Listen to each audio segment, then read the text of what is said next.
আচ্ছা কোনছে আল্লাহ বড় না মানুষ বড়? ধরো গাদা, তুই কার হাতে কার জোড়া দেশ? কুড়ায় আল্লাহ আর কুড়ায় মানুষ। যেটা কবার কইছে ওইটা কন। আল্লাহ বড় না মানুষ বড়? আল্লাহ তো বড়।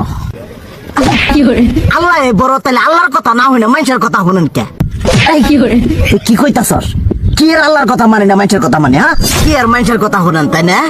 আমনে যে ওইদিনকে ডায়াবেটিসের রোগ নিয়ে যে হাসপাতালে গেলেন, ডাক্তার আপনারা কত কিছু খাবার না করলো, সব কিছু না খাই এখন চলতেছেন।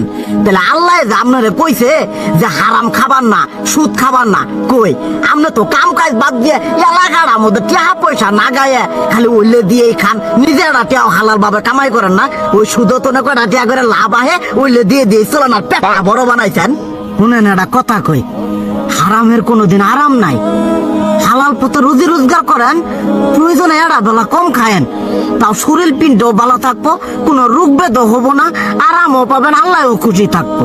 তুই আমার এইভাবে বুঝাবি আগে কইলি না কে?